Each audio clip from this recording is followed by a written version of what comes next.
Welcome to They're All People. Every conversation is a chance to give 1% more than expected. It was one of those Mondays, barely 7 a.m. I step into the elevator, shoes squeaking, coffee trembling in my hand, that mix of nerves and caffeine buzzing through me. There's a new coworker beside me, scrolling fast, jaw tight, eyes on his phone. I try a friendly, "Hey, how was your weekend?" Without looking up, he says, "Busy." One word, flat, then silence.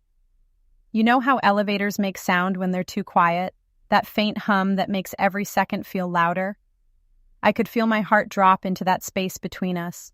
Should I push for more, or just leave it? When the doors finally opened, we walked out like strangers headed in the same direction. And I couldn't stop wondering, did I just mess that up, or did I never even get a chance? That's the trap so many of us fall into. The first 30 seconds, when connection could happen but doesn't. We rush in with our own pace, our own vibe, our own frequency, and never stop to tune in to the person right in front of us. Yeah, that hits. It's funny. We think communication's about words, but it's more like music. If you come in too fast or too slow, it clashes. You can have the right message and still hit the wrong note. Exactly, and that clash, it's everywhere, on job sites, in offices, in kitchens, in meetings. One person's pushing speed, the other's searching for calm. Nobody's wrong, they're just out of rhythm. I've learned that matching someone's pace doesn't mean faking it, it means finding them. When you do that, even for 30 seconds, everything changes. You drop their guard, you shift the energy, you tell them, "Hey, I see you," and that's when real trust starts to build. So this isn't about being a people pleaser. It's about being intentional with empathy, reading the room, right? Right, this is about understanding the first few seconds, the ones that decide if you'll connect or collide. And the good news? There's a method for it, a simple, repeatable skill you can practice anywhere, whether you're talking to your boss, your team, or your kid at breakfast. It's called mirror and match. All right, let's do this. Let's talk mirror and match, the tactical side. First 30 seconds. Stop, look, read the room. What's their vibe? Is this a jog or a sprint? Are they chill, wired, formal, grumpy, whatever it is, you clock it. Then, match them. Not like a creepy copy, just dial your pace, your words, your energy to their channel. Science backs this too. Psychology calls it mirroring, and teams use it everywhere. Think of an NBA squad shifting tempo depending on the opponent. Or a chef, kitchen slammed, you step it up. Quiet night, focus on details, connection, ideas. It's not faking it. It's like teammate intuition. Let's do an example. I'll be the frazzled teammate. Picture the scene. It's mid-morning, deadline day. I'm at my desk, tabs everywhere, voice sharp. "I can't go over this report again, Jake. I've got 3 projects stacked already." All right, real quick, let's triage this. What's urgent, what's stuck, and what can wait? See that? He didn't tell me to relax or slow down. He matched my speed, stayed in my lane, but paired it with clarity. That's how you use empathy to meet emotion with precision instead of friction. Yeah, it's the difference between fueling the fire and containing it. You join the rhythm first, then guide it somewhere useful. Exactly. With peers, it's not about hierarchy, it's about harmony. When someone's overwhelmed, defensive, or just wired differently, mirroring their pace says, "I'm with you." Once they feel that, you can lead the tone upward, toward calm, toward solutions, toward teamwork. Let's throw in a few examples. Keep it real. 1. Crew leader spots a new hire who's all nerves, so she walks over, asks about their weekend in an easy pace, no pressure, and the new hire relaxes. 2.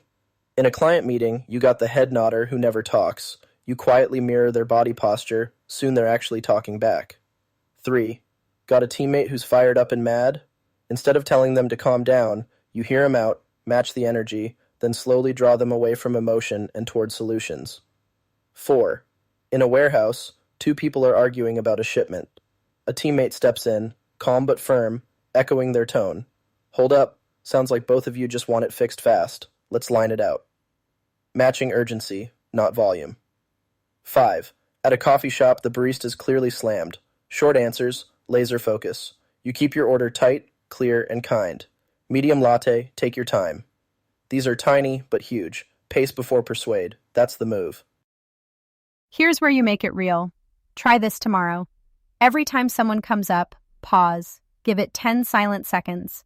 Clock their rhythm. Fast, slow, loud, soft. Then match some piece of it. Maybe it's just your tone, maybe it's your pace, maybe it's even how you stand. Every conversation is a warm-up round. You don't need permission, nobody even knows you're doing it, but suddenly people feel met, not managed. Here's how you know it's working. Notice when your partner starts mirroring you back. Could be they fold their arms like you, lean in the same, even laugh when you laugh. Or watch. Meetings feel lighter, tough talks are shorter, and folks walk away nodding instead of frustrated. That's the magic. And it's worked great for me when people are rushed or fired up, but what about the opposite? Like when a teammate's just flat, you try to pump them up and it falls flat. Yeah, that's the tricky part. Real empathy isn't about cloning someone's energy, it's about connecting to what that energy's telling you. If they're stressed, you match pace to calm the storm. If they're drained, you match presence, not lethargy, then lead them upward a notch. So not, hey, cheer up, but more like steady ground first, then a hand up. Exactly. Think of empathy like a dimmer switch, not a mirror. You start at their level so they feel safe, then you slowly raise the light. Maybe it's tone. Long day, huh? Do you want to take 5 and get back to it, or do you want to keep going? Or a small spark of optimism. I've been there, but we've got this. So empathy's not softness, it's awareness. Right. It's reading what people need, not just what they show. If they're running hot, you cool the air. If they're running low, you warm it up. Either way, you're tuning the room for trust. That's next level communication, not reacting, regulating. Exactly. Empathy isn't about joining someone's mood. It's about guiding it. That's what leaders, peers, and great teammates do every day, respectfully, one conversation at a time. All right, we want to hear your stories, questions, awkward tries, even the flubs. Drop them in the community thread and we will see you all in the next chapter. You've been listening to They're All People. Don't wait for culture to change. Start it with your next conversation.